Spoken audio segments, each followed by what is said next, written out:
りきたりな始まり新しい朝、おはよう世界モノクロワールド歩き色づけ、パンチが見てハートにログイン、温かいのさ、もしもし世界こんなもんじゃないよ、 No no フォロー覚悟して、もしも僕らがゲームの主役で、もしも僕らが世界変えれたら、いつも僕らは苦しみの中で赤く勇者スーパーヒューマン、もしも僕らがゲームの主役で、もしも僕らが世界救えたら、いつも僕らは光求めてる、生まれ落ちた勇者スーパーヒューマン、えいや平成生まれインターネット掃除死にたいやつは大体友達であった方もバーチャサイティ、安心安全娯楽バラエティ、現代社会の産物のないワンクリックでどこまでも行ける街へ繰り出そう、何かあるだろう、人とコミュニケーターから僕想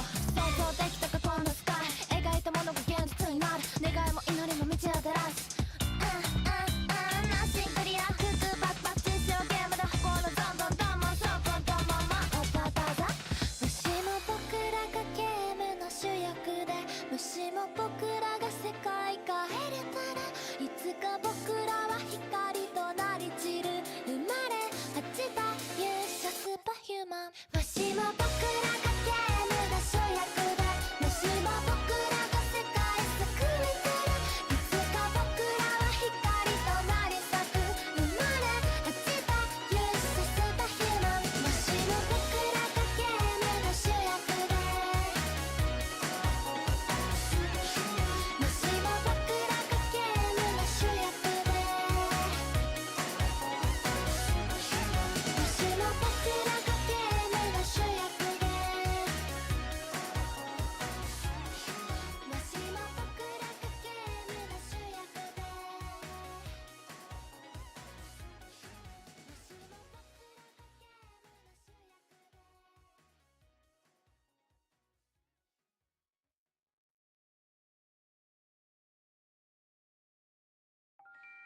この手離さないで、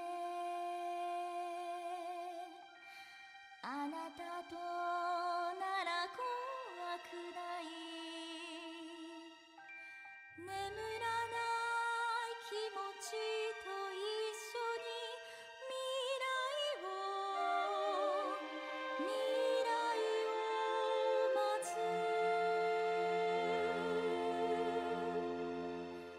あな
Hello.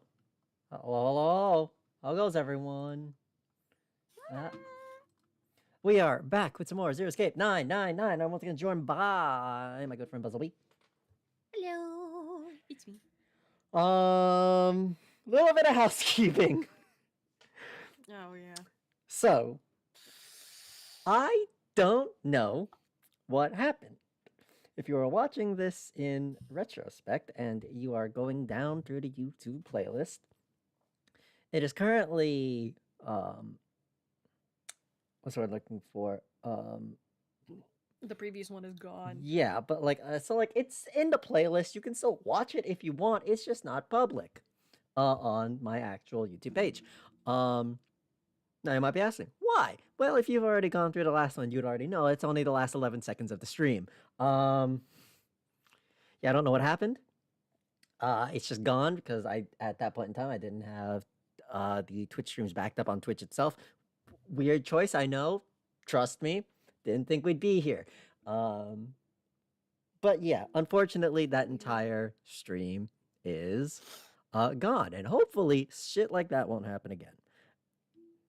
But just as a general recap, we started the safe ending. Clover is dead.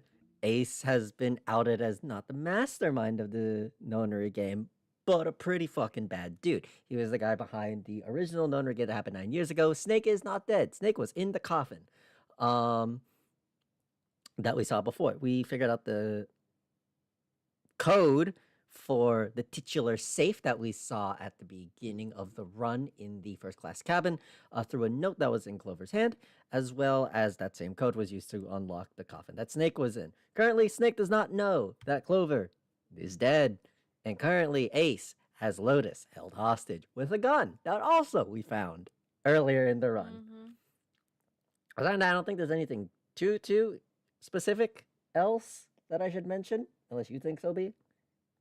No. No. Not really. Okay, yeah, let's just go ahead and hop in then. I mean, the only thing I can think of is he was such a dad and then he failed us. Oh, also he has the I can't he has the number can't 9. Discern people's faces. Prosopagnosia. I mean, we kind of could guess that. Yes, yeah, he has prosopagnosia. Well, yes, but it was shown last stream that he has prosopagnosia, and also he stole the number 9 guy's wristwatch because even though he's dead, you can still use them. Which I had a theory about that earlier, and so I was. Was it in that stream, or was that in a different stream? It might have been. I think it was. That stream solidified it, but I think I brought it up in a previous stream. Maybe. I think I brought it up because we were talking about it because in the ending where we got stibbity stabbed. That's right. Yeah. Okay. I was like, why are they taking her thing? Can you still use it, even though she's dead? Because someone took Lotus's. Yes. Watch. So who do you? So I want to circle back around to that. Who do you think stabbed Lotus then? At that point. Well, I think it was probably Ace. Because he had the number 9, right? Mm-hmm. He would have had the number 9 by that time, and he also, like right now, he's kidnapped Lotus because he needs those 3 numbers to escape. So he probably attempted to get her, but didn't have the gun because we didn't go that way. Mm-hmm. But we know that he also currently has a knife from the 9th man's body. So that would also be where he got it from there as well. Yeah. So so he might have tried to use the knife to like hold her hostage, and or maybe he just stabbed her to stab her, you know? Yeah. Hello, Reyes. Yes, Reyes. Sorry, we were talking. So hello, my dearest son. Go ahead and hop in. Yeah, there we go. Ray, is your friend doing the stream today?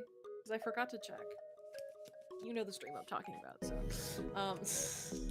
anyways, the door slid closed. Junpei's forehead furrowed as he thought. That means the bracelet is actually 6? which I thought it looks like a 0 and the number is 6. So, anyways, 5 plus 7 plus 6 equals 18. 1 plus 8 equals 9. But how is that possible? The display on the bracelet clearly shows a 0. How odd, how odd. Suddenly, from somewhere far beneath them, they heard the creak and groan of tearing metal. With it came the sound of water pouring into parts of the ship that had until recently been dry. Oh man, that's not good. Guess our time's just about up, huh? At any rate, we now know the door can be opened. Let's go. But, Snake, are you sure? Yeah, you know the only Junpei and I can go through this way. You needn't worry. I have a solution to this problem. My last resort. But if now is not the time for last resorts, then when? Also, you had the thought that Snake is 0. For a brief moment. Okay. But then we saw the 0 on the thing, and it turned out to be 6. From the beginning, I've always thought. So. Fair enough. Also, he's just wearing cult robes, or cult-ish looking robes. No biggie. Yeah, that's a little. Well, but do you know what's really funny? What? You want to know? You want to know something? Okay. That's Pluto. Mm-hmm. That's Hades' symbol. Mm-hmm. The fake planet. Don't be mean to my guy. It's not a planet. Don't be mean. Faker is what he is. Faker. Last resort? What do you think it is? I'm very curious. What do you think his last resort is? Murdering a man? I don't know. You're gonna love this.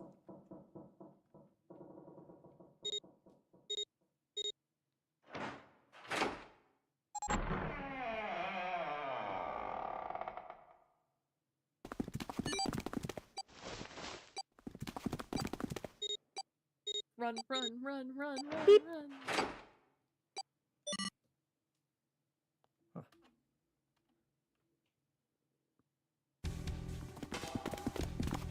Junpei 7 and Snake ran full tide down a long, straight hallway.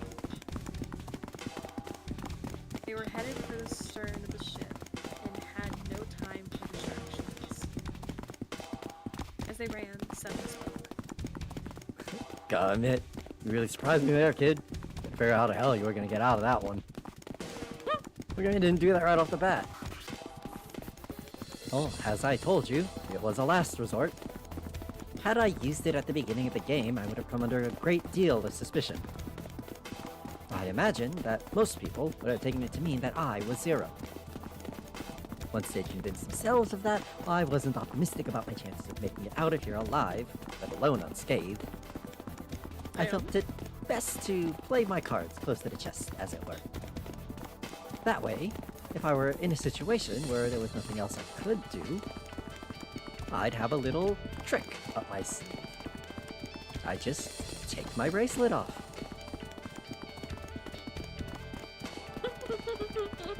You know what he means? You know what he means by that? It's on his fake arm. It's on his fake arm! Yeah, he's just, Yes, Ray. Yes, Ray, I know that the stream is right now. I have it up on a different screen. I will not be able to talk in it because I'm attempting to be a good co-host.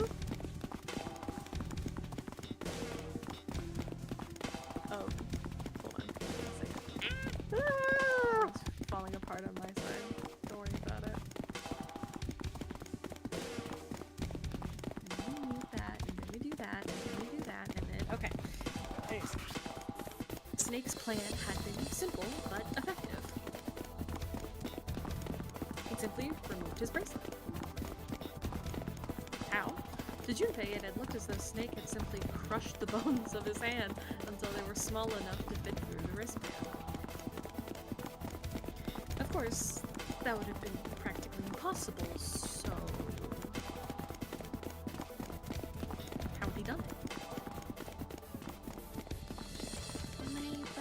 faked arm is, it's not like a normal person's arm.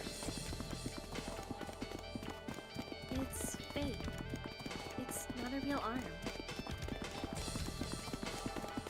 Snakehead slid the bracelet off and tossed it into the coffin. I know this is kind of a weird thing to say, but I'm glad that's a fake arm. You don't have to be afraid of the door if you don't got a bracelet. You are correct. You can walk through the door easily, without authenticating. He stepped out the other side, unscathed, and began running down the hall alongside 7 and Junpei. Now they're just gonna find a fake arm in front of them. No. I think he just like dislocated the fake joints in the arm. I think that's what it's like. It was implying. Well, but he it sounds like to me that he undid his arm. Or that. Hang on.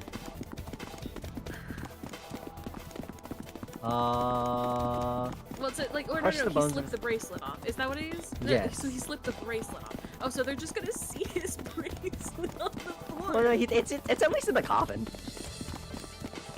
That's fair. I suppose.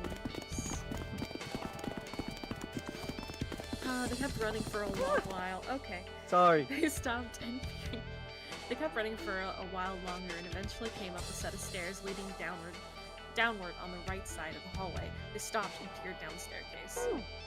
So you know what's gonna really suck? What? Is that they're gonna see Ace, and Ace is gonna be like, "Ha! You didn't even tell him that I killed his sister," and then he's gonna have a mental breakdown. I mean, yeah. Yeah. I mean, wouldn't you?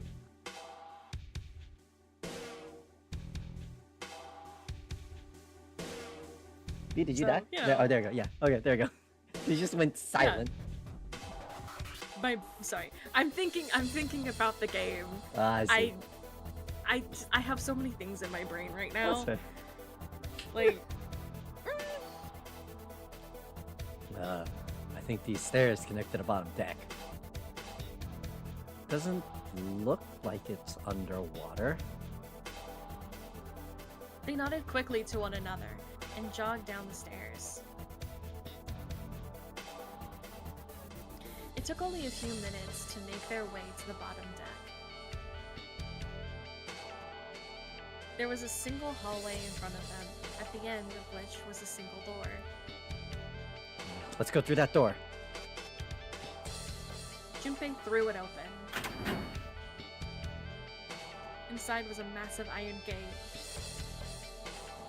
A plate was affixed to the top of it. A plate was affixed. Oh, I already read that. It read incinerator. Incinerator? Oh my. That doesn't sound very pleasant. Do you see a lever near the gate, perhaps? Yeah, right over here. How did you know that? Well, I'd be happy to regale you with the story. I imagine it should take half a day or so.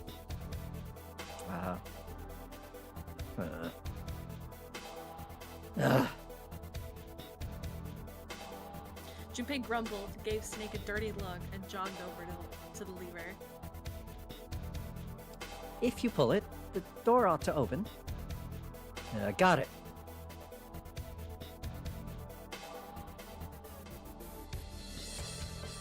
He pulled the lever down.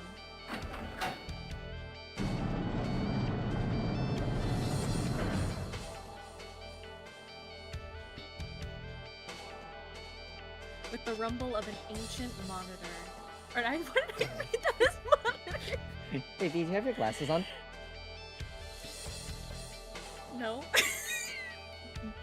With the rumble of an ancient motor, the door opened.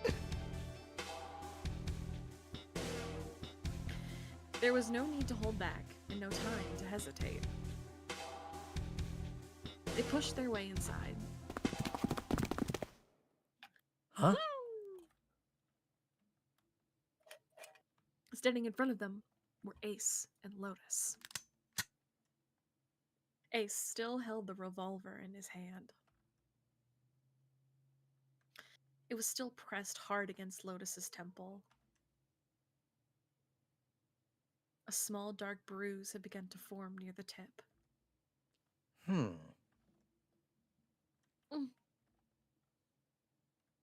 Even from several yards away, Junpei could see that Lotus was shaking. She was terrified. Perhaps more interesting was what Junpei saw behind them. 9. Another number 9 door. What? Why? Why is there another one? The door stopped. The door stopped Junpei in his tracks. It simply shouldn't have been there.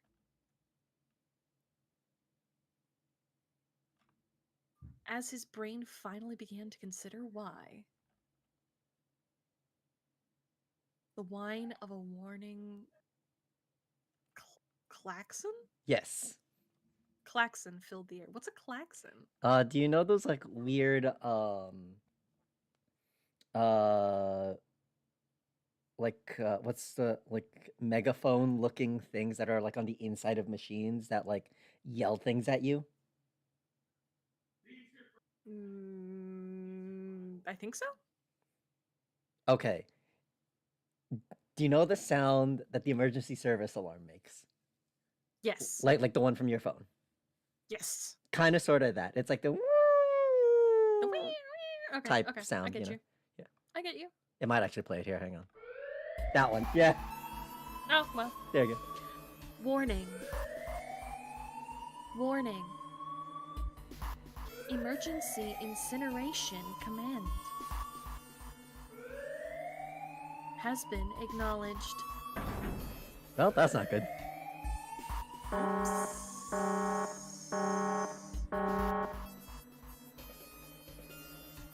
Automatic incineration will take place in 9 minutes. Of course. What else would it be? Please evacuate the incinerator immediately. Oh my. How exciting. You've run quite the show here, Zero. A terrifying smile twisted Ace's face. What's the matter? Too frightened to understand? Here, let me explain. It said that the incineration system is about to activate. In 9 minutes, this room will be engulfed in flame. Huh? Who are you? You don't recognize me? I'm hurt. It's me, Snake. Snake. Ah, yes, you are alive. I'm afraid your bizarre style had me confused. I'm quite glad to see that you're alive. Ace's voice didn't change.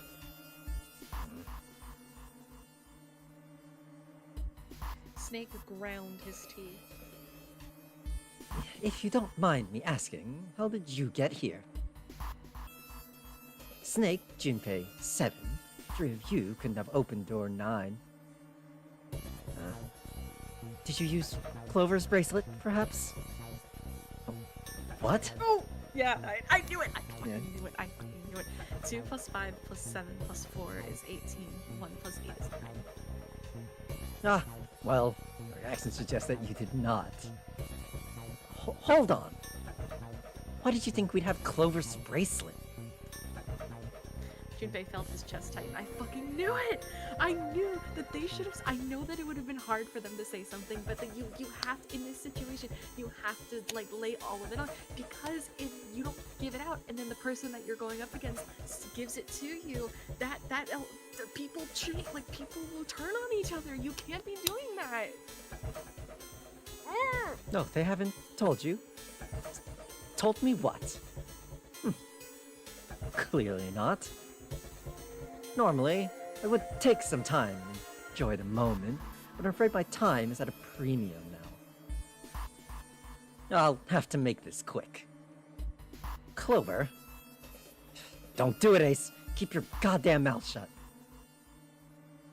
Clover. I said stop it! Don't listen to him, Snake.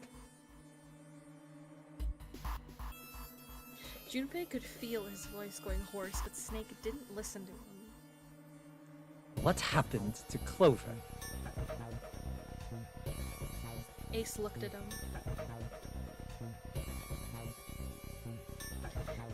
The corner of his mouth curled into the hook of a cruel smile. Clover died. The color left Snake's face. He shook his head weakly. No, that's not true. That's impossible. It's a lie. It has to be a lie. Oh, it's quite true. I can assure you of that. I killed her myself, you see. What? Oh my god, his eyes are open! His eyes! Oh, I'm sorry. Did I stutter? I killed her. Snake's face twisted into a mask of rage, molted red rising to dot his pale skin. His entire body shook.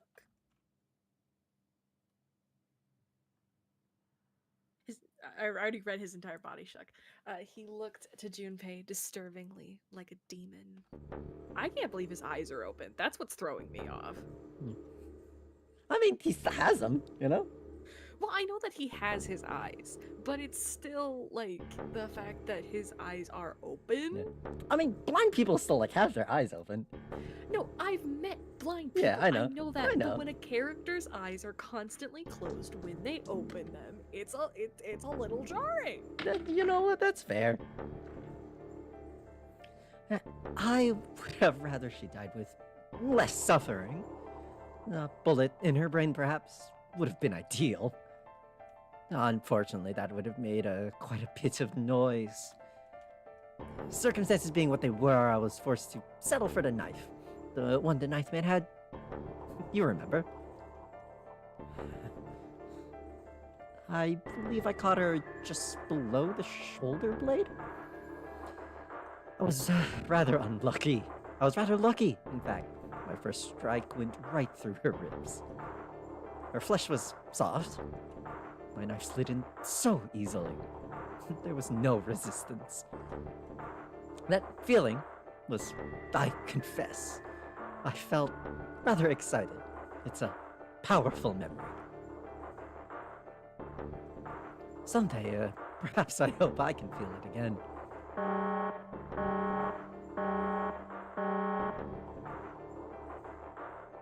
Incineration will begin in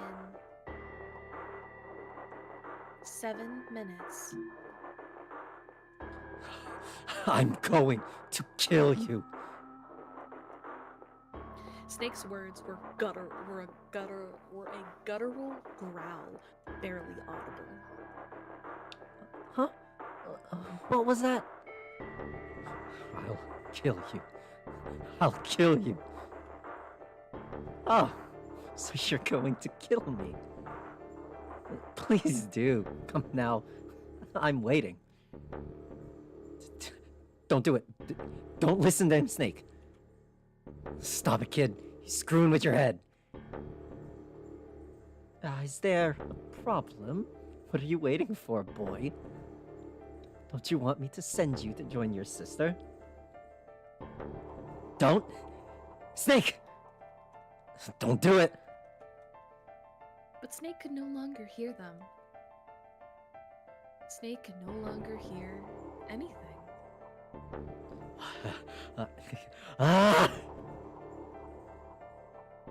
I can't really. I can't rightly do that in my house, you know. That's fair. No, that's fair. That's fair. Bang bang. Snake moved like a bolt of lightning. His scream echoed through the incineration chamber, full of rage and despair. Snake! Snake! Shit.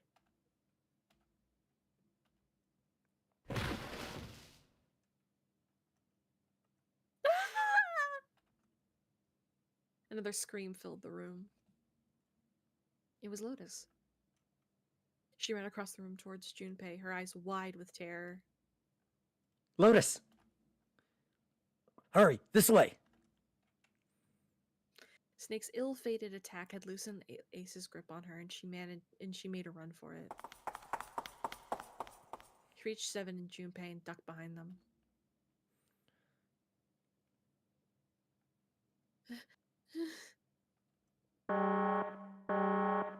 Incineration will begin in 5 minutes. Give me the woman. He raised the gun. I need her. Without her bracelet, I will be unable to open this door. 1 + 8 + 9 = 18. 1 + 8 = 9. Quickly now. I don't have time for your shenanigans.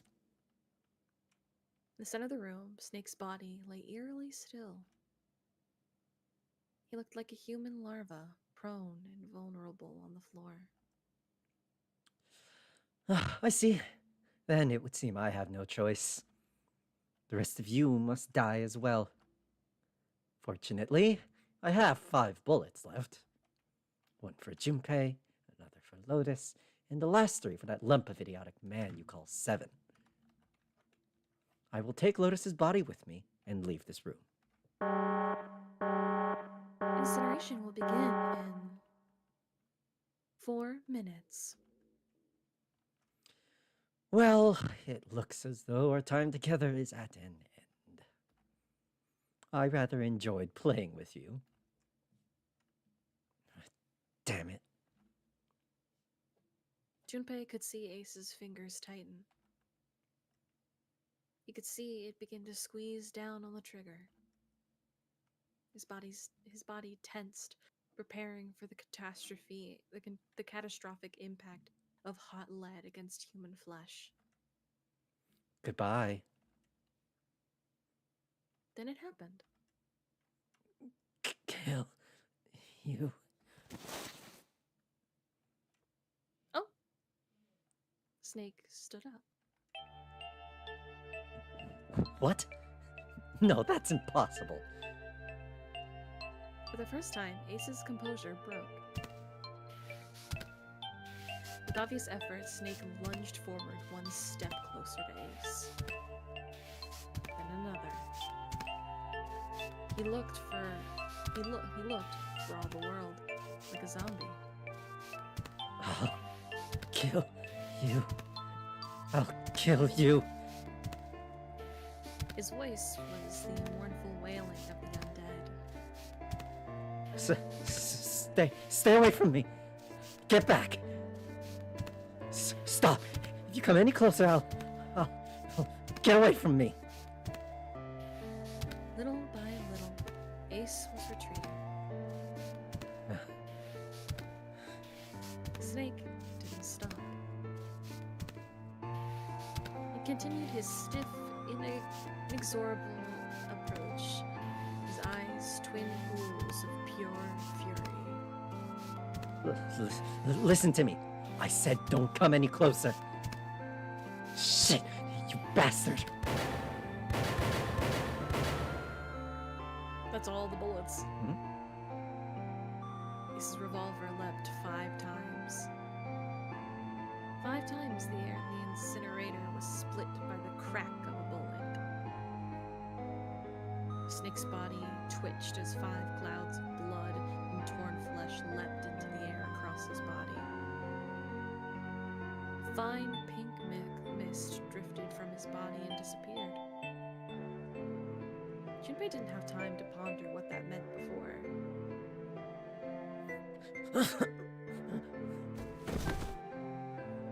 And then his strength was gone. His legs crumpled, and his broken and battered body slid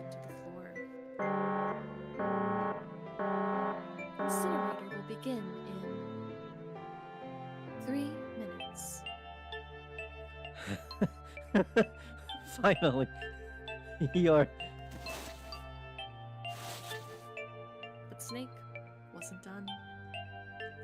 I'll kill you.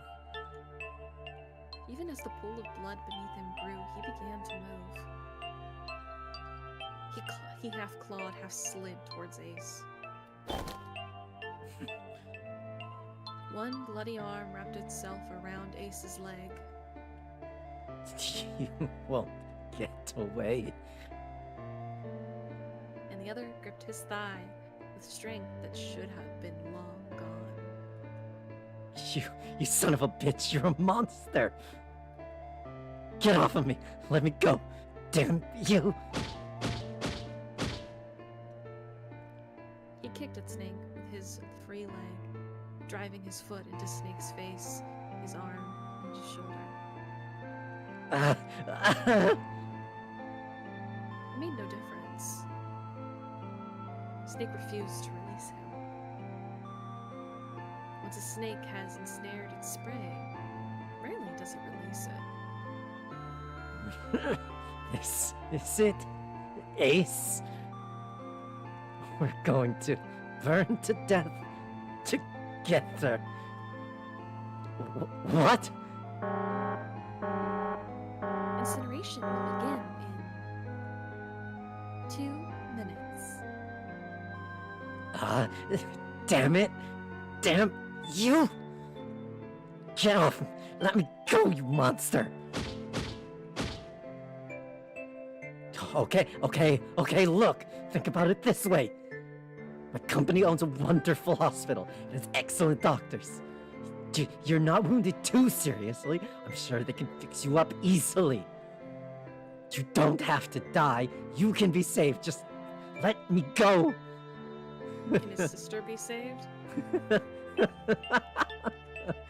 Pathetic. Begging for your life. Then Seven and Lotus began to speak. Junpei could hear tears in their voices, and their words were strained. Snake, that's enough. You can stop now. Yes, he's right, Snake. You've done enough. Come on, Snake. Let's go. Let's get out of here. You have to come with us. We can all leave together. Snake turned towards them. He coughed, and blood splattered across the floor. Then he smiled, a sad sort of smile. I apologize, but I'm afraid I can't do that. You'd best forget about me. You need to leave soon. I'm going to take him with me. Shut up! Be quiet! I couldn't save Clover. My sister died because of me. Perhaps this will begin to atone for that. Perhaps in the afterlife, she can forgive me.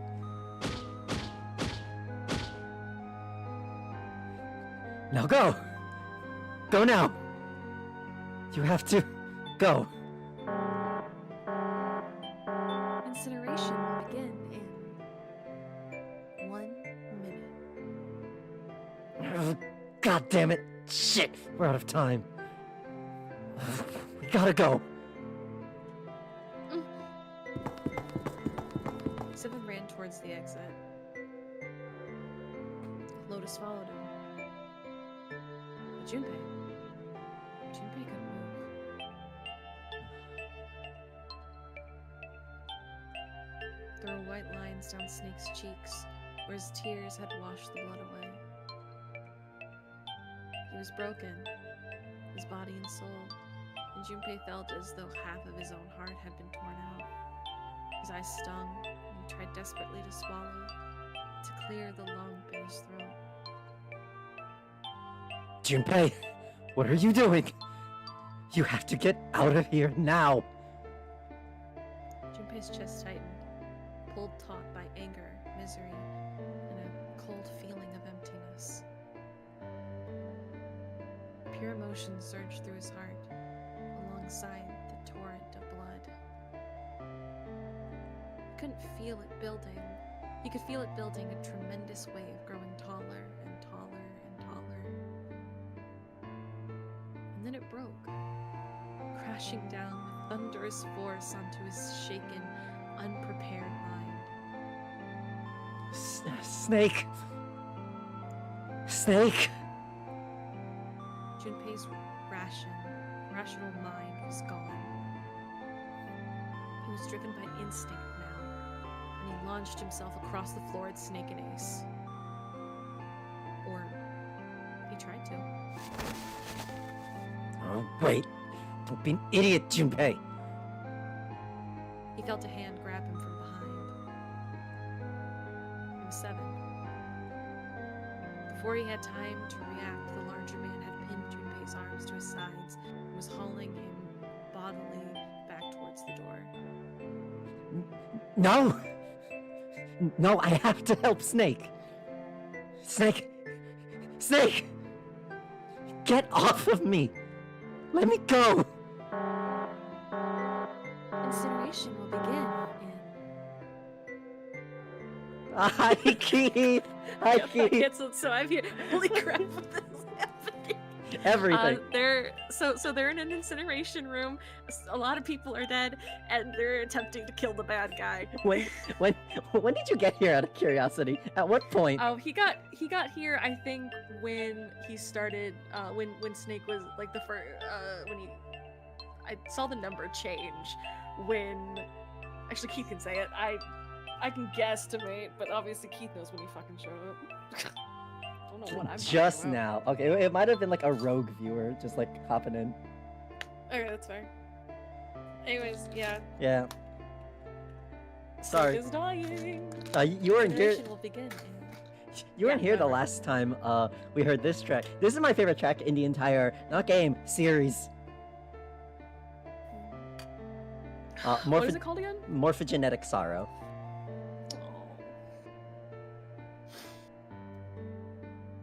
Baby. 10 seconds.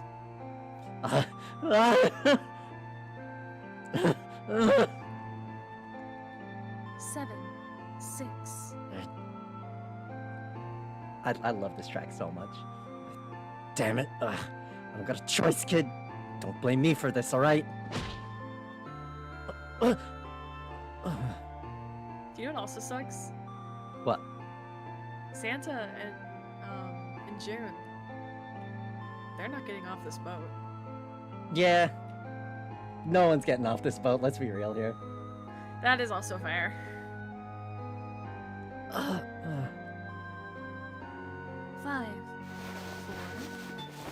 3, 2, 1, 0.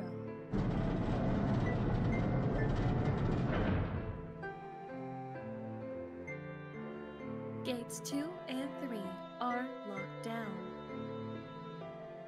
Beginning incineration. Junpei felt Seven's fist bury itself deep in his stomach, and then his legs turned to mush. Seven scooped him up in the same motion and left through the door. It slammed shut behind them. Junpei struggled to shaky feet. He glanced over to see Lotus only a short distance away. Junpei ran to the door. He's... There was a small window cut into it. Inside, he could see Ace and Snake. Shit! Damn you all! Why? Why? Why me? I don't deserve this! Answer me!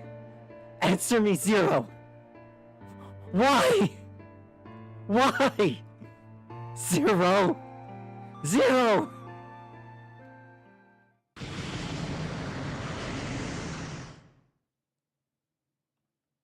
0! 0! Yeah, no, I had to kind of like limit that. You're fine. Yeah. You're fine. I kind of just I was like, yeah, a voice crack probably has a similar vibe to it. You know, it's close enough. Yeah, no, because yeah, burning is like probably second worst way It's to one of die them, aside from yeah. like drowning. Well, I would say that there's actually fun fact. What kind of drowning are we talking? Like being 'Cause there's multiple waterboarded. different ways. Mm-hmm. I always thought that dying in salt water is the worst way to drown because you don't Oh, you know, drown it on hurts. the water. Well, no, you don't drown on the water. You drown in your own blood because the salt, when it gets into your lungs, starts cutting it up. Yeah. So you drown on your blood before you drown on the water. Yeah, burning just like is rough. Mm-hmm. Like 7 Straight to waterboarding. Yeah. Like at least Snake probably had already bled out and was unconscious by that point. Right. But like no, that motherfucker was like right in the middle of the incinerator too. Mm-hmm. Fun stuff, you know. Oh wow, that was 3 ellipses that time. Wow, ellipses.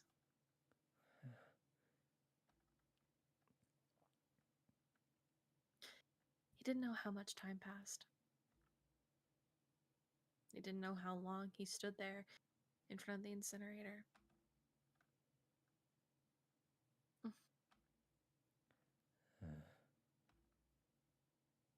He looked to the side.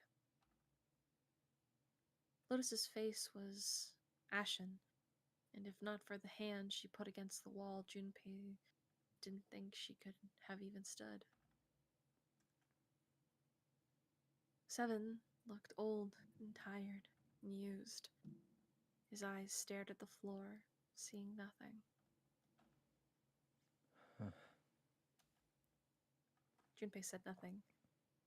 He simply began to walk toward the open door in the hallway they'd come down earlier. So before we continue, how are we feeling? How are we feeling, B? Sad.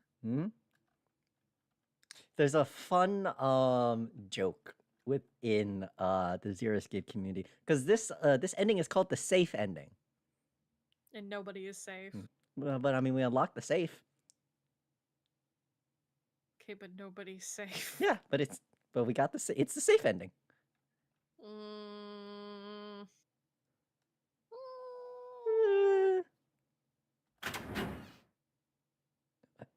Hey, wait, Junpei. Yeah, safe now, not safe adjective.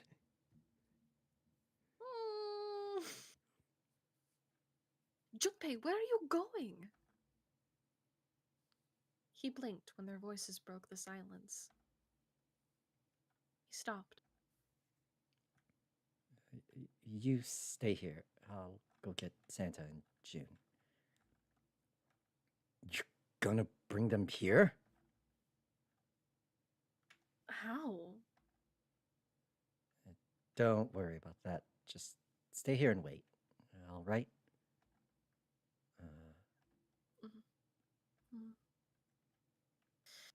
He began to walk away.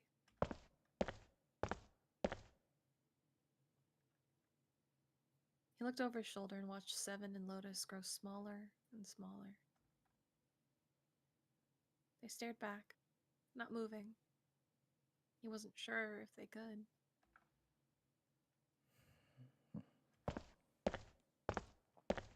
He turned around. He knew where he was going.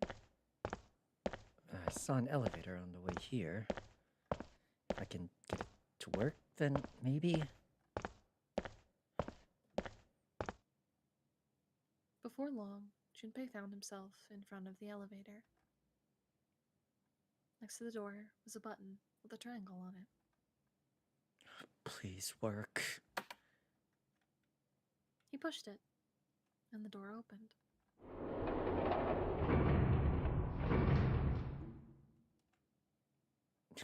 Yes!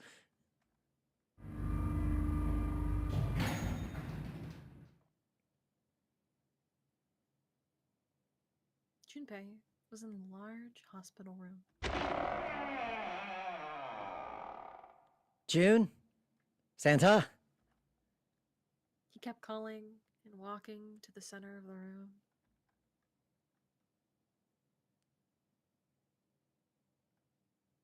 But try as he might, he couldn't find them. Damn it. Where did they go? Increasingly frustrated and increasingly worried, Junpei left the large hospital room. He had no choice. He would have to look for them. Junpei's heart was heavy. He couldn't shake the feeling, but there was a part of him that felt it would be wrong. It would be wrong to, even if he could. With every step he took, his legs felt more and more like lead.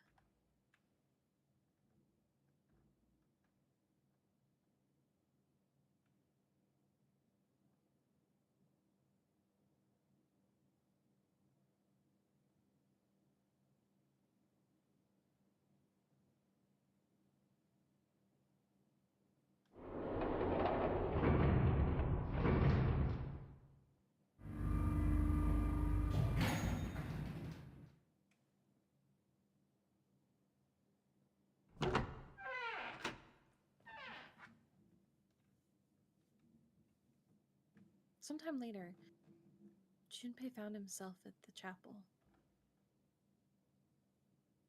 He stepped inside, expecting to find nothing. There on the red carpet in the center of the room. June! No, codenames didn't matter any longer. She was Connie. Connie!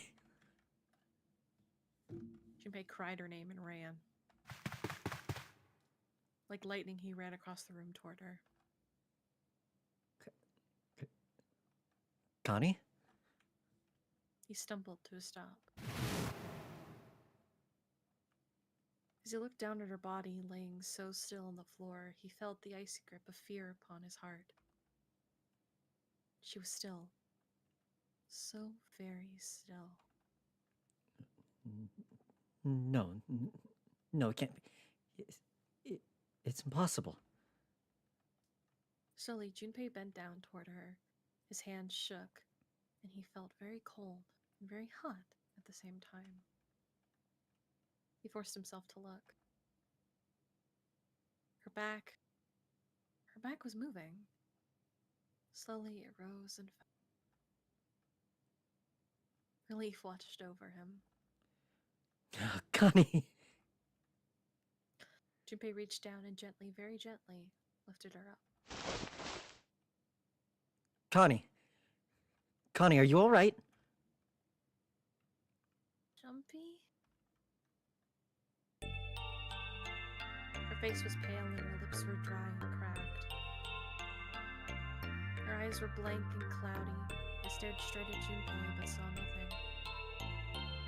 Trembling, Junpei wrapped his arm around her back.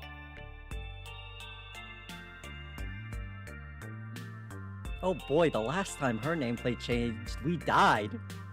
Yeah, I know. Wow. She was cold. Very cold. Junpei tried to convince himself that it was only his imagination, but she felt as though she were fading away. He could feel his heart pounding frantically in his chest. Oh man. Connie. What the hell happened to you? You feel... Jumpy, I'm sorry. Her voice was very faint. I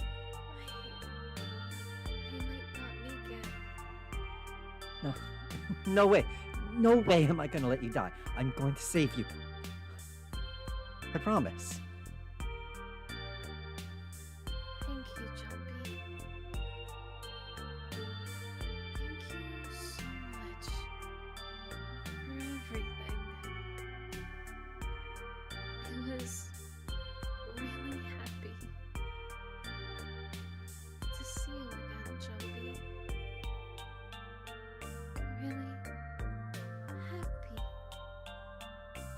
Don't give me that. I was. Crap. You're gonna see me lots more times. You just gotta hang on. All right, Connie? Jumpy, did you know you meant a lot to me when we were kids? I've liked you for a long time, Junpei. A really long time. Junpei's vision had gone blurry. It took him a moment to realize her eyes were filled with tears. His eyes were filled with tears. He could feel the piercing point of heat deep in his heart, like a white-hot flame. He looked down at Akane. Game over. There was a crack of static from above his head, and a voice spoke. 0? You son of a bitch. Where are you hiding?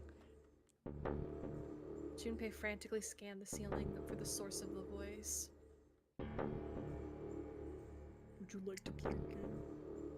I'm right here. I've always been close to you. Was it been fucking Santa this whole goddamn time? What the fuck is going on? What the hell are you talking about? No matter.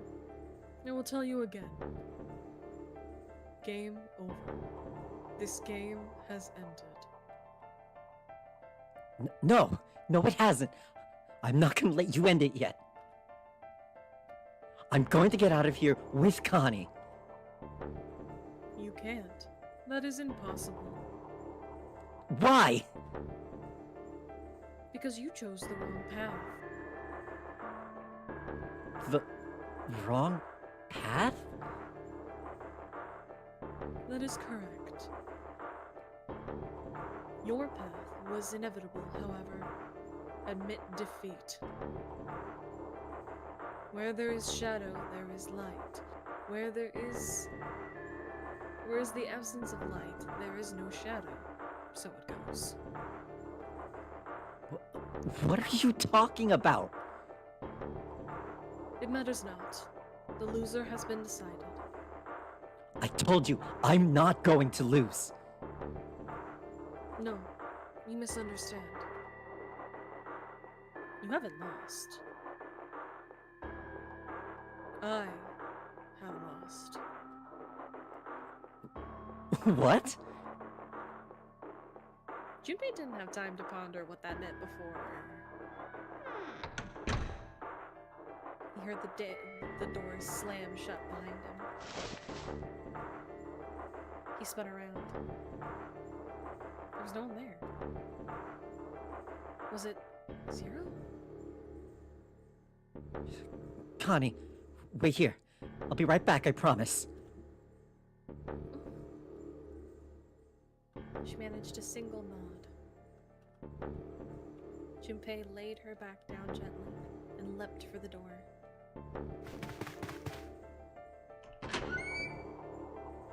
He yanked it open and shot outside. No one. The hall was empty. There was nothing moving anywhere. Damn it. Where are you? It doesn't matter. I need to get Connie out first. He didn't want to leave Connie alone any longer than he had to, so Junpei turned around and headed back to the chapel. And she's fucking gone. Connie? She wasn't there. She wasn't anywhere. She'd been lying there on the floor just moments before. And now she was gone. Oh God. No. Where is she? Connie? Connie? Connie? Connie? Got it! That face is what really sells it, you know? It's the you know the chopper crying image? Yes, yes. Yeah. No, I know exactly what yes, yes. You just need to add the tears. Yeah. The One Piece! It's real! It's real! The One Piece! His cries split the heavens themselves. He screamed until his voice gave out. Then he screamed some more. But there was nothing. No answer. His voice faded away, and all that remained was cold, unfeeling silence. That was when he noticed it. Huh? A strange smell. One he'd smelled before. Wait, this is... Getting drugged again? White smoke? 9 seconds later, Junpei's mind winked down.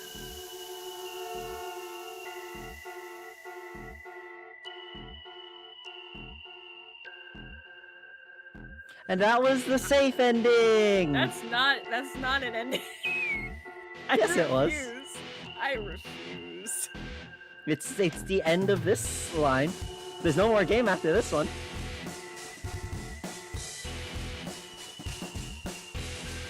So basically, what we just witnessed is you get to be in part 2, motherfucker. Great. I love it. Like so exciting. What the fuck? So can I just say really quickly, in the incinerator scene, Taliesin Jaffe does such a good job with Snake, dude. Like in that scene, like he does fantastic. I mean, at some point we can go back and listen to them. It doesn't have to be on stream, but I would like to hear like people's like performances.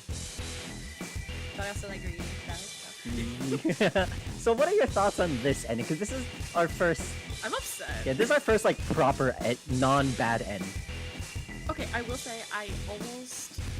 I say sometimes I say that it's like it's hard to make me cry, but it's only because they're like certain things that make me cry. Like I think it's kind of hard to get me to cry about things. So, but I did get a little misty-eyed, a little bit. Yeah, Keith. So, which one is Sean at? Who does Sean do? Okay, this is actually kind of important. The end, or is it? That's my fucking question.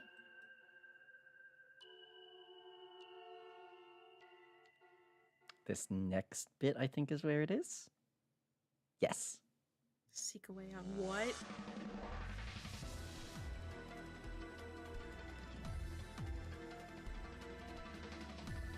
What are we witnessing? What are we looking at?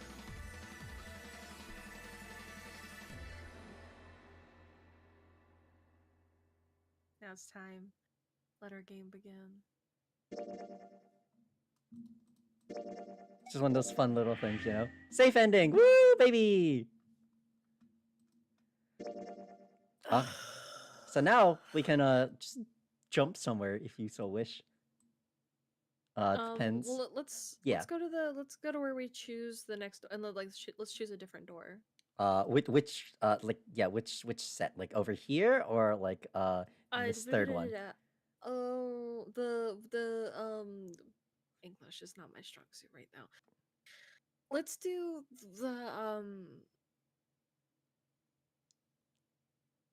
the one with the 378 door one. Up or here. That was the numbers, right? Yeah. What door did we go down? This door right here is door 8. 8. Okay, so let's do 7. Door 7. Okay. Well, and then we'll see. Because I am banking absolutely banking on door 3 being that singular all the way down door. Okay. That's what I feel in my bones.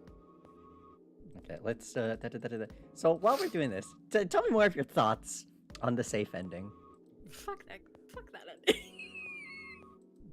No, not actually, but also. No, I did get a little misty-eyed with but I knew, like, if you don't tell someone something, then like something's gonna happen, and he wasn't able to properly process his feelings, so everything went to shit, and my sweet baby boy, not only did he lose his sister, he lost his fucking mind. And also the fact that he's in the fucking Pluto robes. Uh-huh. I want reasoning for that, please. Don't worry about it. Anyhow. Door 7, you said, right? Okay. Yeah. Because I'm banking on door 3 being the one that is that straight line down. Okay. I think I'm going to go with door 7. Okay, 7 it is. Yeah. All right then. That means June's got to go through door 8. What? Why? What? Santa grimaced and muttered angrily to himself, but finally began to explain. If the 6 of us are going to keep going without leaving anyone behind, there's only 3 ways we can do it. Plan A. Have 3, 5, and 8 go through 7, and 4, 6, and 7 go through 8. Plan B. 4, 5, and 7 go through 7, and 3, 6, and 8 go through 8. Plan C. Or 3, 6, and 7 go through 7, and 4, 5, and 8 get 8.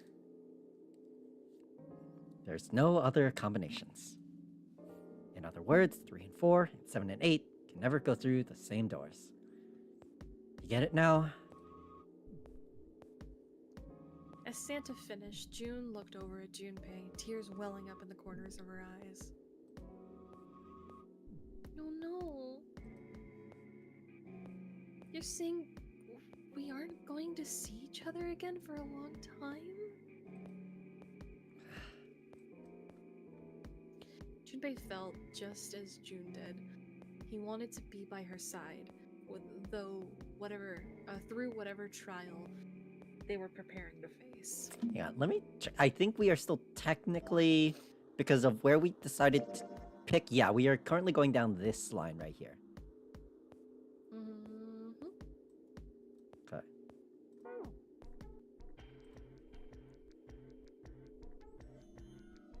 But he knew if they were to survive, he had to swallow his feelings. In order for the 6 of them to move forward, he and June had to be separated. We separated in the last one, right? Yeah. Yeah. Because 3, 4. Yeah, 3, 4, 5, 3, 4 can't go together, 5, 6 can't go together, and 7 and 8 can't go together. For this specific set. Hey, come on. You're making it sound like we're never gonna see each other again. We gotta split up, but only for a while. This is just like when we went into the 4 and 5 doors, remember? We got split up then too, but we all met back up. I'll bet 7 and 8 are just like that. You mean they're connected somewhere? Yeah. Well, probably. Probably? She didn't sound very hopeful.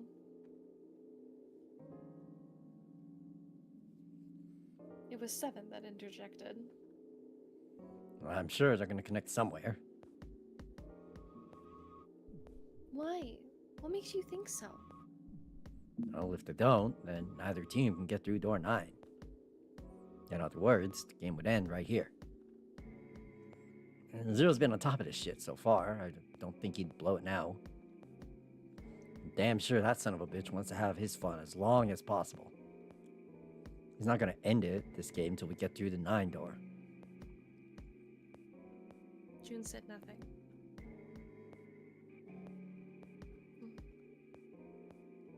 The tears were gone, but her eyes were still sad as they looked at Junpei. He met them, and with what reassurance he could manage, laid his hand gently on her shoulder. Everything's gonna be fine. We're gonna see each other again. Promise. June bit her lip and gave him an almost imperceptible nod. Oh wait, I just remembered. Hey, Keith, you see Akane right here, right? Or June? Yeah, that's Emma's voice actor. Like from Trails. If we had the voices. I'll show you guys some other time. But yeah, that she's voiced by Emma. Emma Milstein. Yep. How about this? When we go down the 3-door and we go down that whole line, we'll do it with the voices. Okay. I think that would be fun for our very final, whichever one is our final ending. I think we should do it with voices. Okay. And I just think that'd be fun, you know?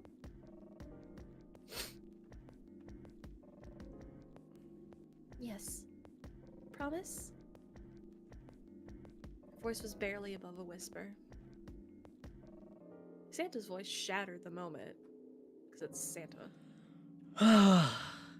Here's a done, right? He stretched and continued. I think it's Santa that's Sean. That's who it is. That would make sense. You know what?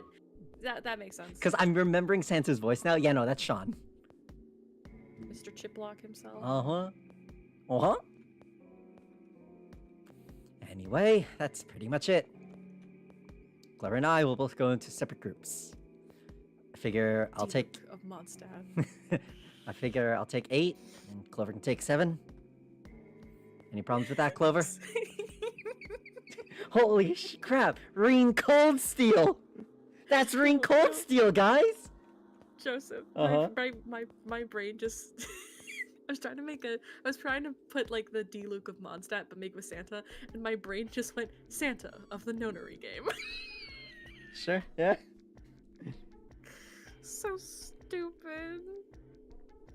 Also, we still don't know a whole lot about Santa. All we know is that he has a sister who is presumably out of the picture.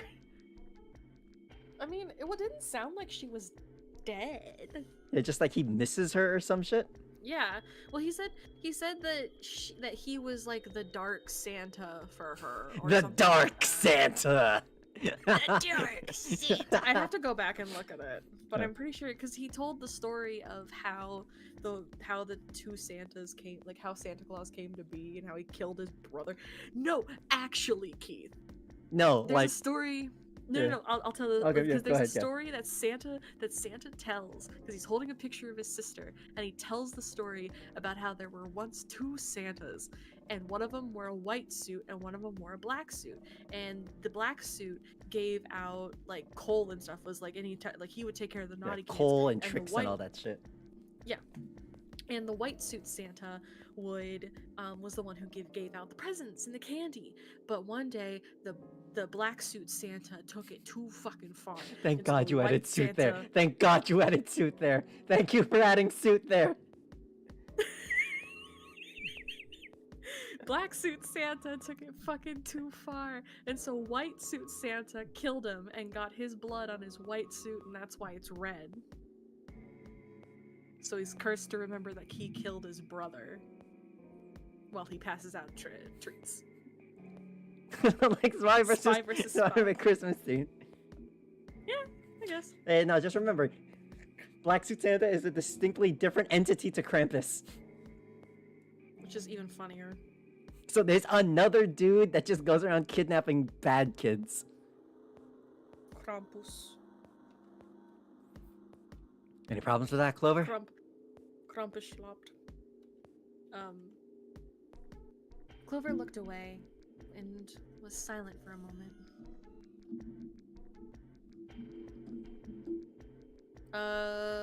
Cause Krampus was too powerful. He too strong. Santa's small little baby man. Mm-hmm. Whatever. It was more of a dismissal than an agreement, but Santa didn't seem to care. All right, we're ready to go then. Let's move. At Santa's command, the group split and headed for their respective doors. Clover, 7, and Junpei walked towards door 7. Santa, Lotus, and June headed for door 8.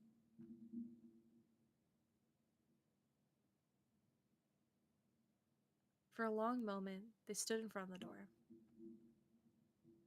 7 took a deep breath. Are you guys ready? Yeah.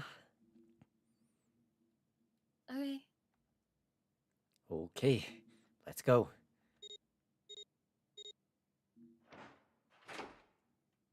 Wait, do we have the keys? At this point, we would have Like only... from previous. We don't... Okay. So we only have this key up here for down here. We don't have Okay. any keys for any other thing that we know of at the moment. No, that's okay. I just the brain. You know? Huh? Just I wanted to know how many like if we had the keys of prior because we went down the dead man route. No, you only have keys when you choose something. Okay. So in this case, But we have the key from the dead man? yeah, so like currently we have the door 5 key. Yeah. Like the so what? Yeah, that's a story key versus like literal key. We have the yeah, that's what I meant. Is yeah. story keys. And I'm guessing alright, we'll figure it out. You're guessing what? I was gonna say I'm guessing that the one that's on the other thing is like we haven't unlocked it yet because we haven't done anything. Technically, Like, I mean, 'cause you have to technically, if you had choose. like done it, if you done it in a certain way, you would have like, for example, if our first choice was to go down this door and then we just so happened to make all the other choices we did before, we would not get the knife ending. We would have gotten the safe ending. Huh. Yeah, the keys are hidden until you hit the lock. Okay. But like you can stumble across the keys before you hit the lock if you're just that good. I am not. I killed us. It's open. A narrow hallway stretched out before them. 7 and Clover leapt through the door. Let's do this. Hurry! The moment they did, their bracelets beeped. The detonators in the bracelets had been activated. Junpei stepped forward to follow them. But he was about to step over the threshold, he stopped. Bitch. He looked to the right. Toward door 8. June stood there, a mere image of Junpei. Just go through the fucking door! She turned to look toward him. Their eyes met. Very dramatic. They nodded. June. Jumpy. Their farewell took almost 1.5 seconds. What the hell are you doing, Junpei? Then someone took hold of Junpei's arm and hauled his body through the door. You fucking dipshit! You heard the sound of the numbered door slam shut behind him.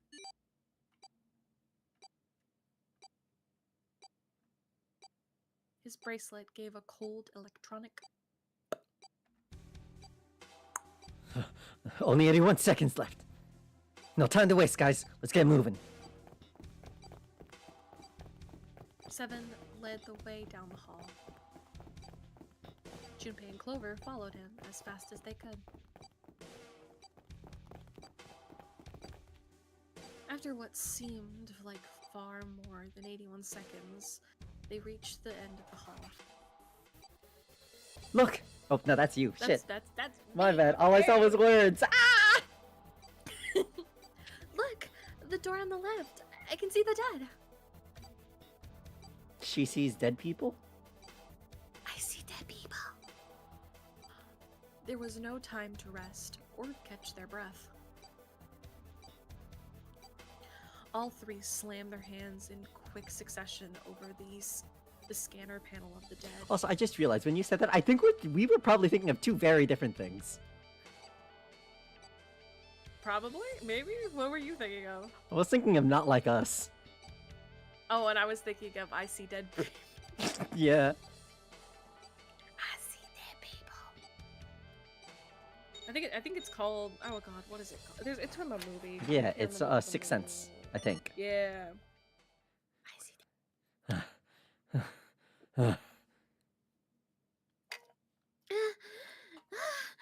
Fuck. Oh my. God damn it. Simon, how are you able to run that fast? I have long legs. Because he's not short, too. He's big. He's tall. He big guy. He very big guy. Do you remember... Honestly, I feel like walking with him would be like my supervisor is annoying, where she's like, you don't have to like walk slow for me, and then she's like sweating the whole time. I can actually probably look this up on the wiki real quick. How tall is he? Please tell me. Zero escape. Like how many feet tall is the man?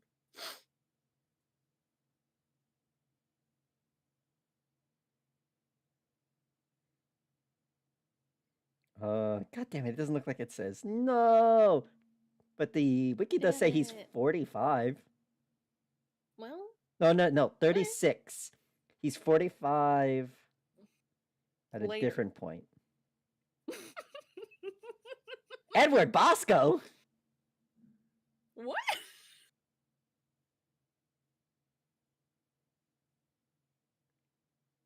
Like from Hell of a Boss? What? No, it's just additional voices. Okay. In Zero Escape 999, 7 is approximately 5'8". Oh wait, what? That can't be right. I can't be taller than 7. That I looked it up, and that's what Reddit is telling me. Okay, that's all I got. Yeah, no, 5'8" feels incorrect. Because that would mean Junpei is short. It says 7 is 190 centimeters to 210 centimeters. Roughly. There's no fucking way, dude.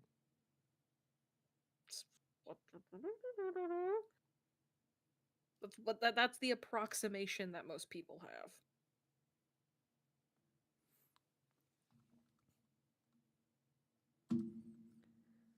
It stopped. It stopped.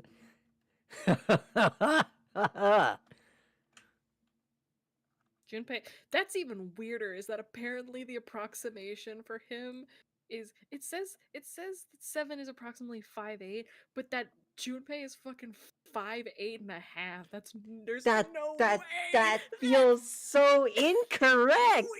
We've seen a CC of them standing next to each other. There's no fucking way. Yeah, no. This man is 6'2". Yeah, this like, man is 6'2", like quite literally, the last CG we just saw, he like grabbed him and was holding him up.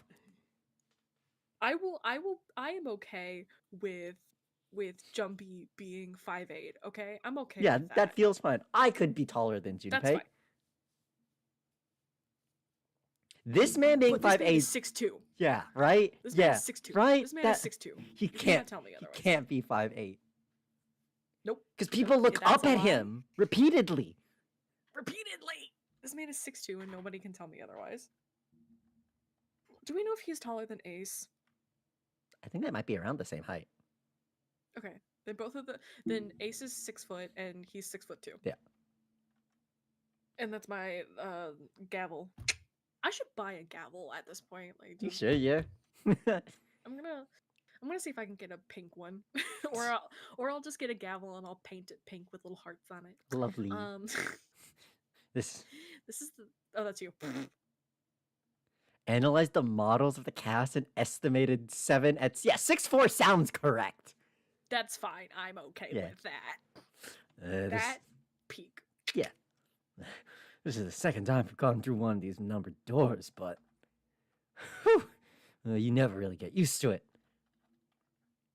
He stood up straight, no longer out of breath, and wiped some of the sweat from his head and neck. Clover smirked at him. I would have thought a guy your size. I forgot that she's not depressed yet. Yeah, no, like she's just worried. Yeah, she's worried, but not right depressed. She's not depressed yet. Oh my god, I would have thought a guy your size would have bigger balls than that. What? What the hell did you just say? Say it again, I dare you. You have no... You little... You want to die? I'd like to see you try. Fucking chihuahua-looking ass. She is. No, she's literally the chihuahua from Beverly Hills Chihuahuas. Mm-hmm. Like small dog syndrome, you know? Mm-hmm. You fucking brat. All right, let's go. Motherfucker's about to square off against like a 4'6", like... Do we know? No, she's 5'2". 5'2"? 5'2". Okay. You can't tell me. Like, I would bet good money that this girl's 5'2". Okay, yeah. I mean, that's still, like, about, like, over a foot. Yeah. She's either 5'2" or she's as tall as me, which is 5'4". Yeah. Hey, calm down, guys. This isn't exactly the time for this. It's not gonna do us any good.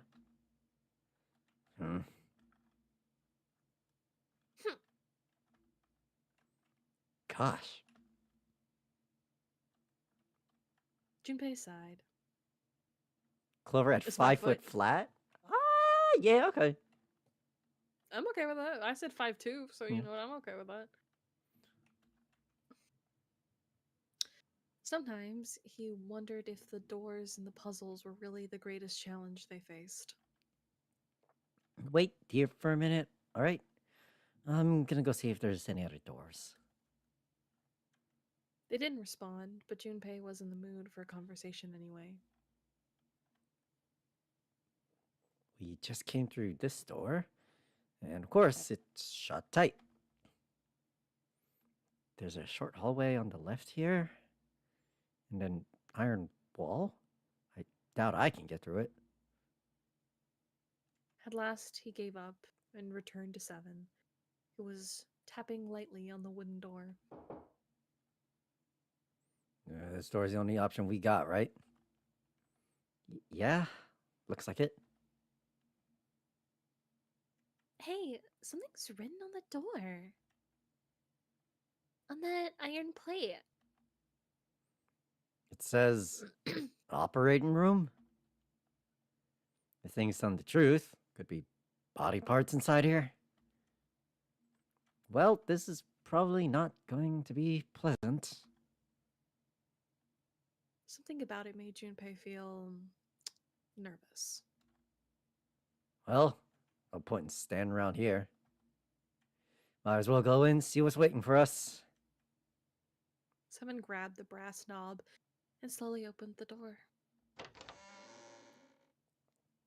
The creak of the hinge sounded like the groan of an old woman. All right. Ugh. What's wrong? No, it's nothing. A chill snaked its way down Junpei's spine. Let's just go. Quickly, he gathered what courage he could and took the first step into the room. 7 followed with Clover right behind him. Huh? Part of the room just past the door was obscured by a screen. What the hell is this? Why don't we take a look? Hey, Clover. Clover's curiosity got the best of her, and she darted past Junpei to peer around the screen.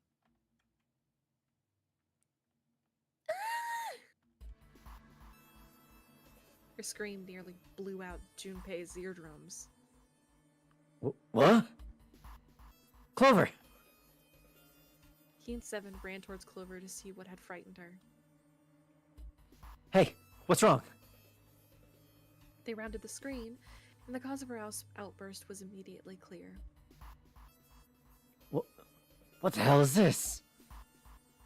Is this a corpse? It was something that looked kind of like a human, lying across some sort of bed. No, not a bed. An operating table. The table sat on a rusty steel lift, and a cluster of bright operating lights shone down on it from the ceiling. We should probably take a closer look. Yeah.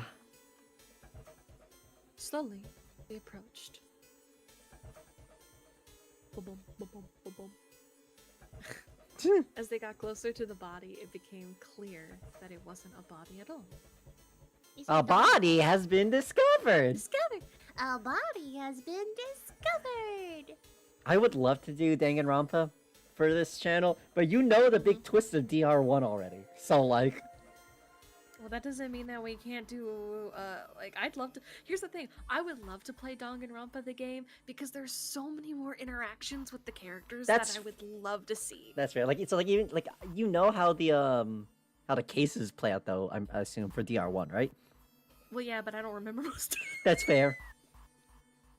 Like, I remember, like, the plot points and things like that, and the character... So okay, here's a fun fact for you. So when I was playing D&D, like when it was my first time being a dungeon master, one of my friends, Luke, had a character, whose name, all of the names in his name, you know, like first, last, whatever, all of his names spelled out worst, so he was the worst boy, and while we were playing the game, I then watched Danganronpa, and one of the characters was basically his D&D character. Incredible. And it's one of the guys, I forget what his name is, but it's the guy with the blonde hair and the glasses. Byakuya? I don't remember his name. The Pompey Rich one? Yeah! Byakuya. Okay, and so he became my favorite character. Yeah, no, same with my ex. She, like, was obsessed with Byakuya. But she's also a Fujoshi, so, like, you know. Damn. So, like, it was like she was obsessed with him because she shipped him with Makoto. Ew. I mean, not ew. What do you mean, ew? Aye! No. How dare you? How dare you? I don't remember any ships. I don't think I had any in that game. I don't have, like, ships normally. Like, I don't have ships in this game or anything like that. Like, I don't really have, like, ships when it comes to games that are like this, where they're more focused on, like, mystery. But yeah, no, I would love to play the game and, like, get conversations in with characters and, like, learn more about characters and things like that. So I would love to play it. And then I'd love to, like, you know, play the other Danganronpa games, because I only know about the first one. And I know, here's the thing, I've only seen the first game, and then one really funny, I don't know if it's a blooper or if it's actually in, because the guy who voices, I think it's Bryce Papenbrook. Doesn't Bryce Papenbrook play the lead in the anime? No, he voices Komaeda? Wait, no, I think he voices both Komaeda and Makoto. Keith, check me on this. No, that's the thing, is that he plays Makoto and them, and they interact at one point. And so I've seen the really funny... Okay. I've seen this really funny scene with the two of them where he has to talk to himself, and that's, like, all I know. Fun fact. Danganronpa 1, Danganronpa 2, the anime, and Danganronpa 3 are, like, you know, the anime. They have anime, right? Yeah. Danganronpa 3, the anime, is a different piece of different piece of media to Danganronpa V3, the video game. Damn. Like, it's a whole ass different piece of media. Like, it's not like an adaptation. Which one's the one that has the pink bear in it? Danganronpa 2.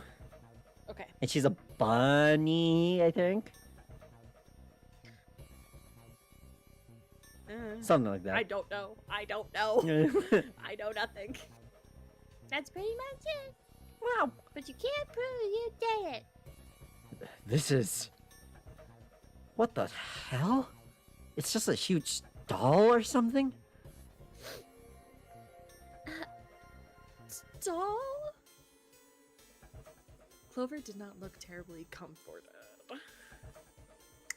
Slowly, she approached the operating table and looked as intently as possible, from as far away as possible, at the thing.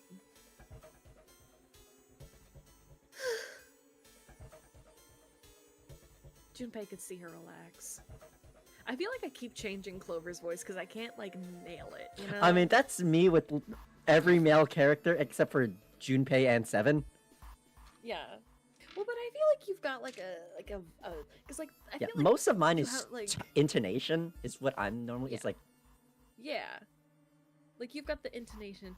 I'm trying to like, and I've got like accents, quote unquote. Like June is just me, Clover is Valley Girl, and Lotus is Russian. yeah.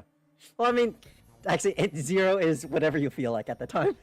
Yeah, honestly. Zero is usually me attempting to do, what the fuck is the puppet's name? He's like Sam the Puppet or whatever from the Saw movies. No, Jigsaw's the name of the dude. Yeah, Jigsaw's the name of the murderer, but the puppet's name is like Sam or something. Probably, yeah. Anyway, that's what I attempt to do, is just like, let's play a game. There are 3 doors. You're a loser. I have lost. You're right. I have lost. Oh my god, you're right. It's only a doll. Man, it really scared me. She heaved a great sigh of relief and wiped a few drops of sweat from her forehead. Seven smirked.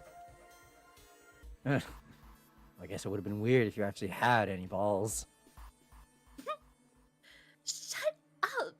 Don't start with me, fatty. Oh, what's this?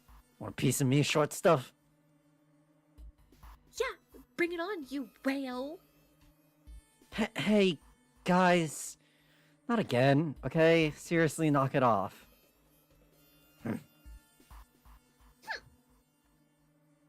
Jeez. Anyway, it looks like he's got something the two of you could stand to have a little more of. I'm talking about a heart. Huh? Oh, this? You mean in his chest? He rips it out and holds it. Yeah? It was set a little higher than a normal human heart. Or set a little higher than normal for a human body, but from the shape of the organ, there could be no doubt that it was supposed to be a heart. Why would there be a heart in a doll? I don't think it's a doll. Then what the fuck is it? You think maybe it's like a medical mannequin or something? Hang on, give me a sec. Seven, what the fuck? I just read Seven's line. What the fuck, Seven?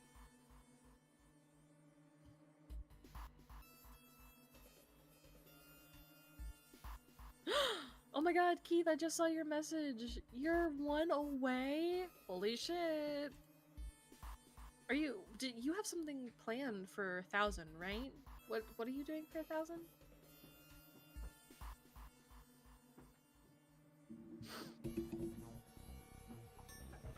Hello. Hi. I have returned.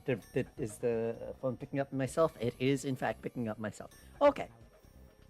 Keith is almost at 1,000 subscribers. Wow! I'm asking him if he's gonna do anything special, because I can't remember. He is. It's reading the Fate visual novel, remember?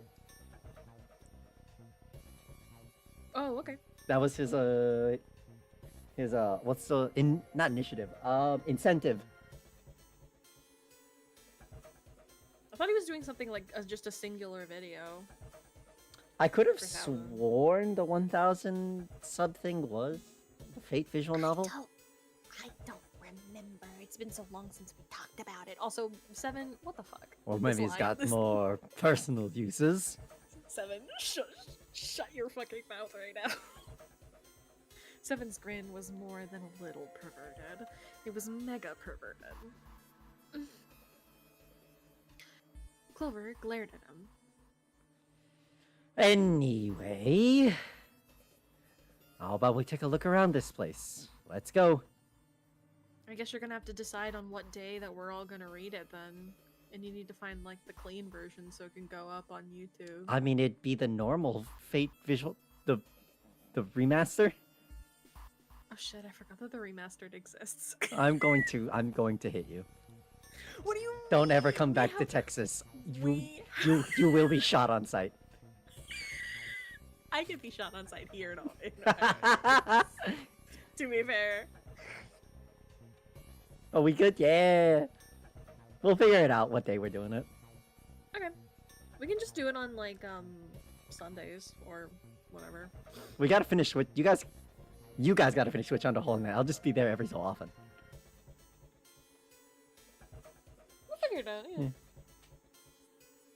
yeah. Did my dog push my door open? What the fuck? Yeah, just pick a day and we'll figure it out.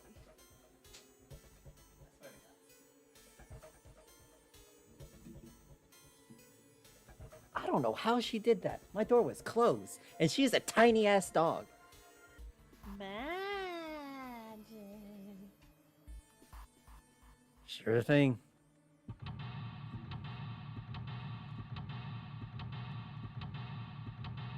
Wow, that's a lot of screens. I forgot how big this room is. average Fate fan excited to read Fate for the first time. Okay. I'm just excited to be actually British. Whoa! For Saber.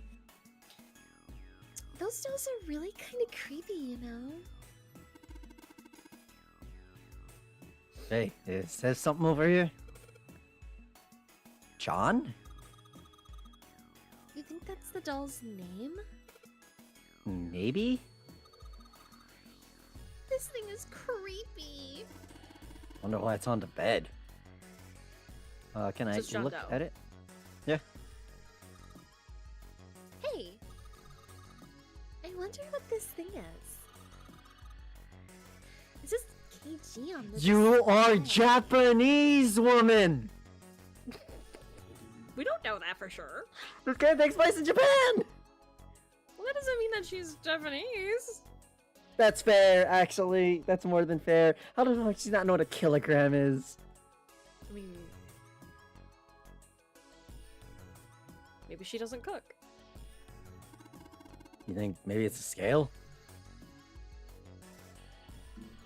Oh, white cloth. Can't click the pipe. A medical mannequin with its guts showing? Clover confirmed white as hell. Gross. Hello, American, yeah. Hey, Junpei. There's a slit in this thing's chest. Yeah, sure is. There's something in there. Maybe we can get out. Damn it. Stinking thing won't budge. It's stuck. I guess you can't use force on this one then. We need something small that can fit into that little hole. So a scalpel, okay. There we go. Oh lord. Stibbity stab. That's very unsanitary. Mm-hmm. Anything else? None of the other stuff looks useful. Yeah, it's all pretty rusty. Alrighty. Ah, shit! Ah, fuck! Let me click the... There we go. There you go. See, this thing's internal organs. We had something that could fit into those cracks. Maybe we could take out some of the internal organs. Yes. Let me... Oh, there we go. An internal organ. Specifically, a lung. Can I not... Okay, I guess not. Maybe you have to clean it? Sanitize?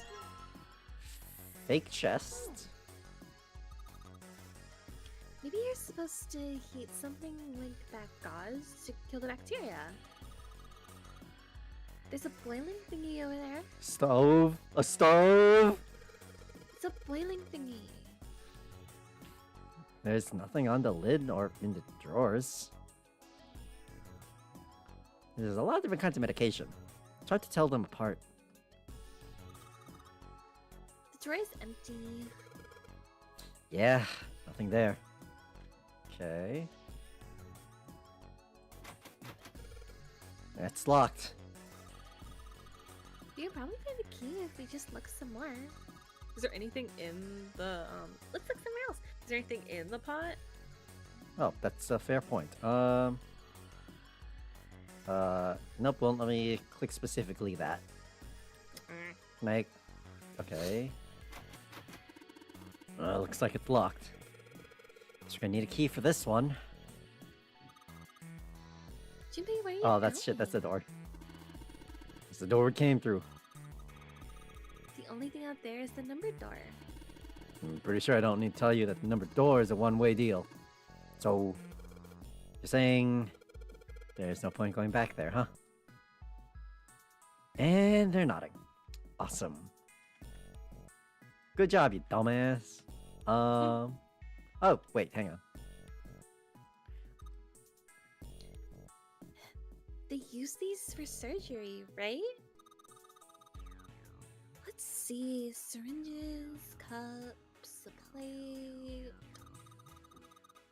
It looks more like a bowl, but okay. There's a sort of scissory thingy. Yeah, so let me pick up. Oh, there we go. The forceps is what we used. Okay. Actually, go yeah, back, let's go back. let's just. Oh, hi. Oh my Can I- god. This bed doesn't look very comfortable. What's up, B? We're making Jane. We're making Jane. Kind of device attached to the bed. It says KG on the panel. Is this a scale? Okay. What's this thing for? It's got these short iron legs. Maybe it's a heater? Well, there's nothing inside it. Can I... Yeah, nothing inside of it. That's a pipe going outside. Okay, so I think that's it for here then. Yeah, okay. Maybe we try the forceps Oh yeah, on it? that's what up. Fake organ. Oh, no organs is missing. The organ is... Or gone? Really, Clover? I expected more from you. No, like you could do better. Blah blah blah blah blah. Okay. It's going to. Like what? Oh, do I combine? Maybe. Nope. What the fuck do I use the scalpel for? I don't know. I think you have to like. Maybe you use it on the lung. What a scalpel and forceps. So rusty. I don't think anything will be useful. Maybe. Hang on. You cut it open. Should I cut this organ open with a scalpel? Okay, yeah. That was right. Organ And key. it's a key. Okay, let's The try fuck does the organ key go to? Probably prep. prep room. Okay. Cool. It's unlocked. Let's try the other door as Missing a well. lung. Okay, it's for both of them. Okay. Oh, nice. Wow. Okay. huh. One iron Oh. salt. Staying one open. It's locked. You probably need to put in a passcode. Yeah, motherfucker did breathe in a key. I mean, they even got a keypad on there. How much more obvious can you get? Only enter 3 numbers. E's for enter, C's for clear. Once you input the number, press E. If you mess up, press C. Alright, let's give it a shot. I don't think we know what this is yet, so... As I know on top of the table, iron 1, salt 2, water 3, carbon dioxide, ammonia, ethanol? What do you think this is a hint for? It's got something to do with this box. Okay. What's that? Blue liquid. Ooh, blue liquid. Red liquid. Red liquid. Hey, Junpei, you think there are any slugs on this ship? Huh? Well, if there are, I was thinking we could put salt on them. What's she pointing at? Label states NaCl? Salt, huh? Do you think 7 will shrivel up if we put it on him? Hey, you say something? No, sir. Oh, good stuff. Let's go for a drink. What are you talking about? I'm talking about that bottle. It says C2H5OH, right? It's ethanol. That's right. It's also known as ethyl alcohol. It's pretty much what booze is made out of. So, you're gonna drink it? Nah, I won't. You might say what it is on the label, but could be anything in there. Okay. Label says C2H5OH. What's this? It's like a can with a shit. Looks like a can with a spray nozzle. It says CO2. So it's a can filled with carbon dioxide? Keith just said no balls 7, which is hilarious because Clover said that he had no balls earlier. Okay, let's see. So iron 1. Oh, look at the first line maybe. Represents a number. Carbon dioxide, NaCl. So that's... Oh, iron has... Okay, iron is 1. Salt is 2 because it has 2 elements in it. Water is 3... No, it's atoms. Number of atoms. Okay, water is 3 atoms. I'm gonna leave that to you. I'm gonna leave Carbon this to you. dioxide, CO2 has 3 atoms. Ammonia has... Where's the ammonia again? Oh. No, that's ethanol. Salt. Where's the ammonia? Here it is. Huh? Something's... Oh, that's you. Something stinks. Something stinks. Is it coming from this bottle? It says NH3. Well, of course that stinks. It's ammonia. So NH3...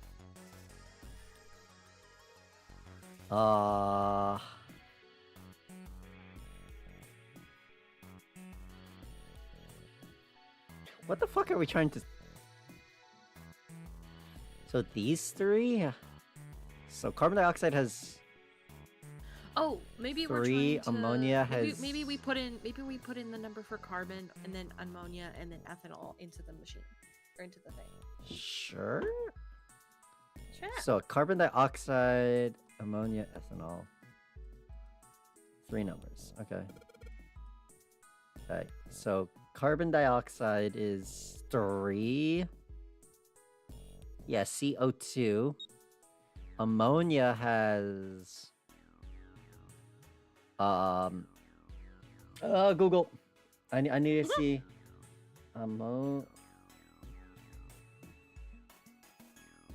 Google for me for ammonia is NH3, so that's 4. And then ethanol, I think, is 8?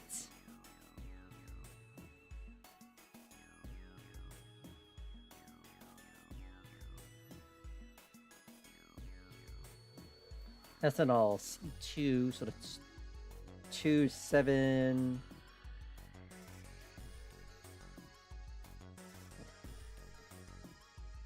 So 2, 7, 8, 9? 3, 4, 9? There we go!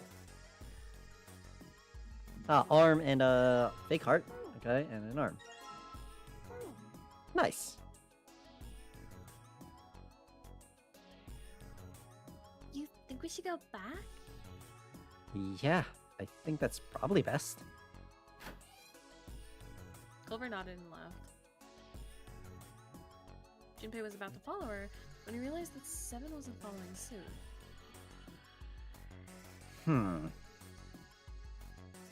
Hey, Seven, what's up? Oh, well... He looked up at Junpei distractedly, and then back down at the brown bottle he held cupped in his large hands. Is that a medicine bottle? I got curious about it.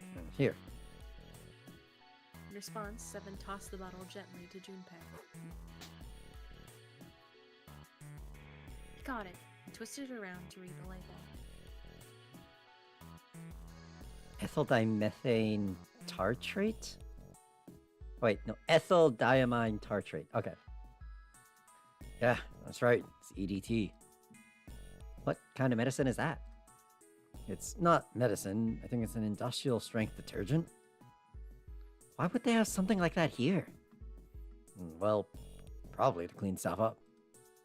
Clean what up? Fuck if I know. Still. Looks like it's cleaned my brain up. Junpei looked up from the bottle. Do you remember something? Yeah. Seven nodded slowly and spoke. Well, I remember a story about EDT. It happened about 50 years ago. There was this factory somewhere in America making the big old EDT crystals. They were making it to sell as industrial strength cleaner, like I told you before. But a year after the factory started up, something strange started happening with the crystals they were building. I forgot about this. I need to drink some water real quick because that is not my natural speaking voice, if you could tell. Mm-hmm. Don't worry, I believe in you.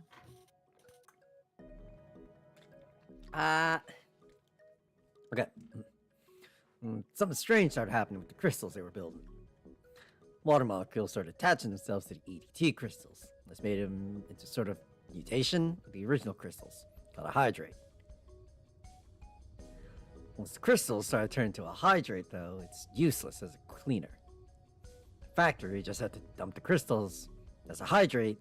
They were useless. But it didn't end there. After that day, the same thing started happening in EDT factories everywhere, even the ones nowhere near that first American factory. They'd been making crystals the same way, same materials, same equipment and environment. But now, all of a sudden, every single crystal they formed turned into a hydrate.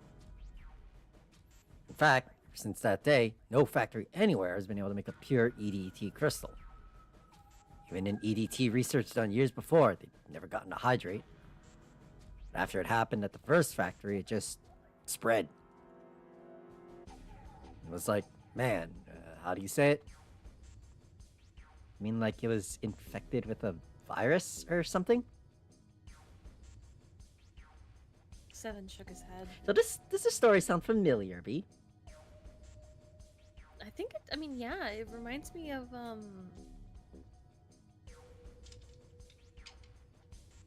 it reminds me of the crystals that were acting weird on the ship. There was the, we were talking about something with Santa in the freezer. I can't remember exactly what crystal it was, but it was some sort of crystal.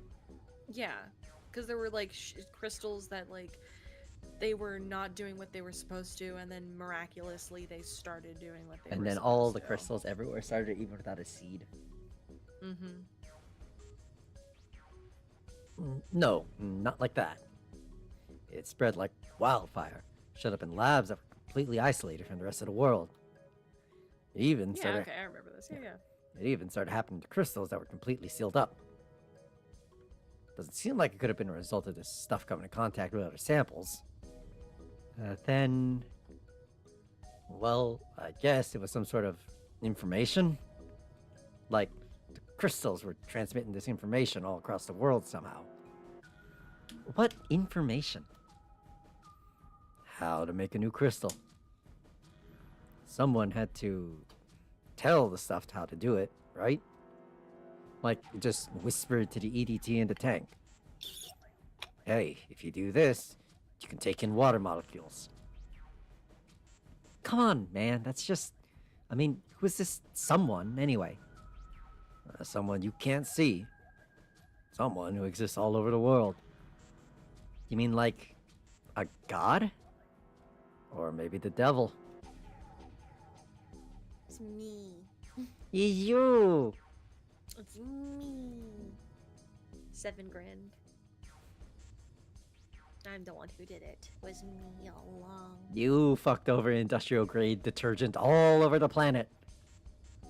Fear me and my industrial powers. As Junpei was trying to figure out what on earth he was going to say next, Clover's shrill voice pierced through the room. Hey, what are you two doing over there? Stop wasting time and get over here! No one gets to clean industrial surfaces. Stop being fucking dipshits! Okay, we're coming. Come. Jeez. I love how Hiking basically gets what she's gonna say. Seven looked at Junpei. You are one with the clover. I am one with the small bean. Yeah, so anyway, that's the story. Might be useful someday. Don't forget it. With that cryptic remark, he turned and left the room. It's a transmitter. Oh my god, no, she does have pink hair. Damn. Junpei was left behind to ponder what he just heard. Oh my god, it's Keith, I don't think you realize P2P communication actually is a thing. But it's so funny that it can be done pink to pink. Lord. Information being transmitted invisibly? Could such a thing really happen? We also talked to this with Lotus in the other route as well. Like when we went down door 4 instead of this door 5. Mm-hmm. Well, thinking about that crap isn't going to help me right now. We need to figure out how to get the hell out of here first. He took a deep breath, tried to clear his mind, and followed after 7. Okay, well, I think that's a good place to stop. Yeah, probably. We're about 2 hours in, so yeah. Well, yeah, we're about 3 minutes before I have to go. Yeah, we'll go ahead and save here. Alrighty. Thank you all very much for joining us today. We'll be back with more Zero Escape 999 on Saturday, right? Because yeah, I think, and we'll be able to probably do almost the whole thing if I don't get too tired. Yeah, we might be able to get 2 endings on Saturday then. If not 2, at least 1. Yeah, we'll probably get a bad ending, probably, if I had to guess. Probably with my choices that I make, yeah. But yeah, let's see who's live right now. I could send the 4 of us that are here to one of the ASM artists that I listen to. Probably not, because that might be a little weird. You